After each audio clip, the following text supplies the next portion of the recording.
yo soy detenido en mi casa. Me suben a un carromato y ahí me vendan los ojos, me sacan el pullover amarillo, me lo atan con un alambre acá el cuello así atado, y me lo ponen acá y me atan con las mangas casi abajo. Pero yo veía todo, no se dieron nunca cuenta que yo veía. Iba viendo todo donde me llevaban. El día 5 aparece Patricia del Orzo con el marido, toda torturada. La torturan un día, dos, junto con nosotros. Acá, por la calle. No dice nada. Y acá sí. Está cerrado acá. Sí. Ahí donde me torturaron a mí, acá no. Patricia le gritaba, no me maten, no me maten, llévenme a una cárcel pero no me maten, quiero criar a mi nenita, a mi hija, gritaba. Y ellos no, la sacaron y van a ver ustedes si un día encuentran el cadáver o la cabeza, tiene el tiro metido de acá y le sale por acá. ¡Bum! Y acá se me acaban las redes. Pero vamos a verla,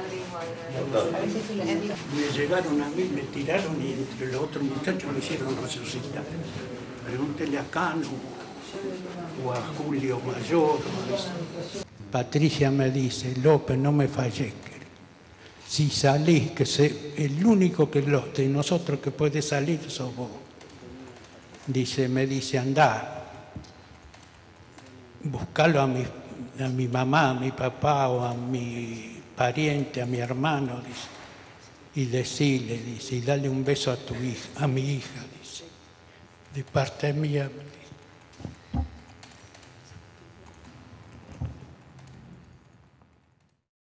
Mi nombre es Carlos Rosansky, soy juez de Cámara Federal. Hace 21 años que hago este trabajo y con este cargo. 10 en la ciudad de Bariloche y 12 ya casi en la ciudad de La Plata. Los últimos años, parte de los juicios importantes que hicimos tuvieron que ver con el terrorismo de Estado. Hasta la actualidad seguimos haciéndolos en el tribunal. Y hablar de Jorge Julio López, que esa era un poco la consigna, es un tema complicado, complejo, duro, porque representó una tragedia evidente, pero una tragedia en dos aspectos. Uno, el aspecto personal suyo, familiar suyo. Esa es la tragedia del individuo y de su familia y su grupo. Y el otro, la tragedia social, es decir, en un momento en el cual todos creíamos que ciertas cosas no podían volver a suceder, en un momento en el cual, después de 25 años, se restablecía la vigencia plena de la justicia actuando.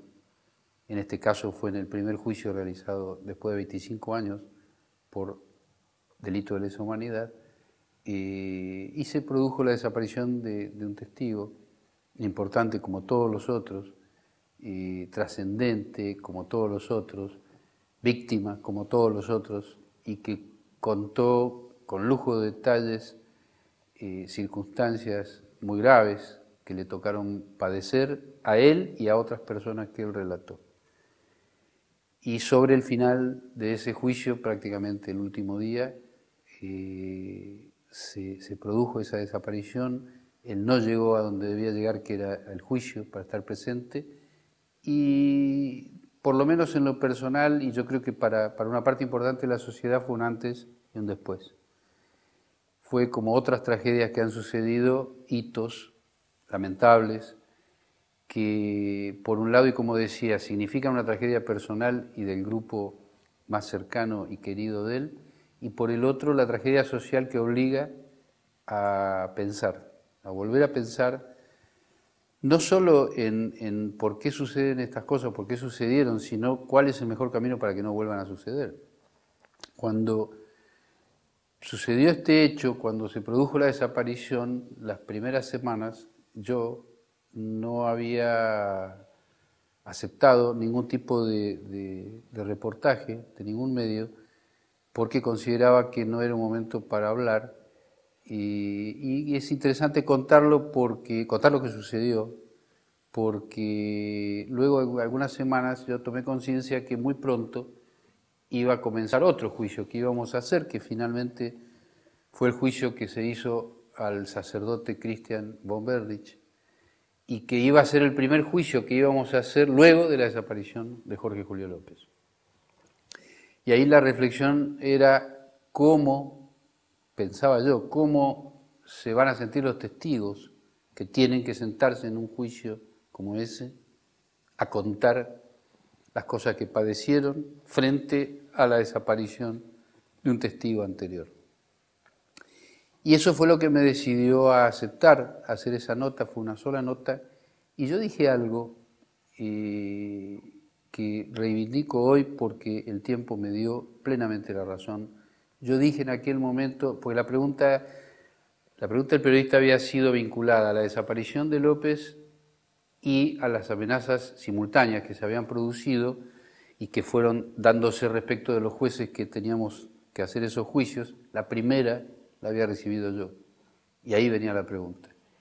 Y la respuesta que yo di en ese momento, estamos hablando del año 2006, y a poco de desaparecer Jorge Julio López, la respuesta fue que el espacio social que se generó en la República Argentina, que permitió que se hicieran juicios que en ningún país del mundo se hicieron con sus propios jueces, era un espacio irreversible, era un espacio que no pertenecía a un gobierno en particular, aunque fuera el resultado de una gestión particular, porque acá no nos podemos olvidar que estos juicios se llegan a concretar porque se designa en su momento una Corte Suprema de Justicia de la Nación, que es la actual, porque el Congreso de la Nación anula leyes que no permitían esos juicios, que eran obediencia y punto final, porque el Poder Ejecutivo promulga esa ley, y finalmente porque la Corte Suprema declara la inconstitucionalidad y abre la puerta a estos juicios.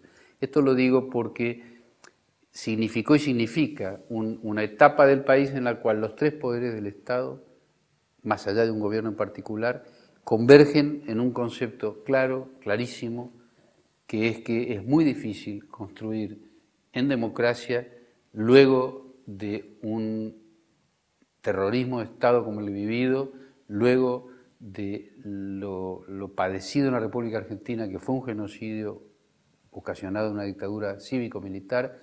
Es muy difícil avanzar en democracia sobre un manto de impunidad.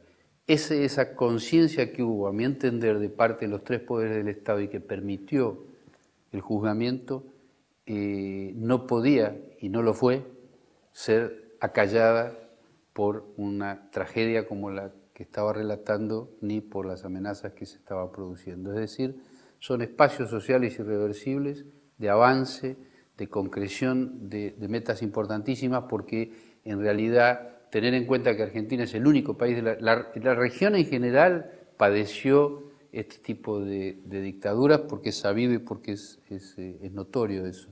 Sin embargo, la Argentina es el único país que generó un espacio social en el cual se pudieron y se pueden hacer estos juicios en todo el país como está sucediendo. Este para mí es el hecho más auspicioso que, si bien contrasta con una tragedia de la magnitud de lo que significa la desaparición de Jorge Julio López, por lo menos significa un gran aliento para todo el resto de las víctimas que padecieron en su momento el terrorismo de Estado y que hoy, como mínimo, tienen la satisfacción de poder estar viviendo un periodo de búsqueda de la verdad, de avance de la justicia, de reparación que significa la propia justicia en marcha y finalmente del cultivo de la memoria, que es tal vez el sentido más fuerte que se le puede dar a este periodo, que es el que garantiza que episodios como los vividos en los años 70 no vuelvan a repetirse nunca más en nuestro país.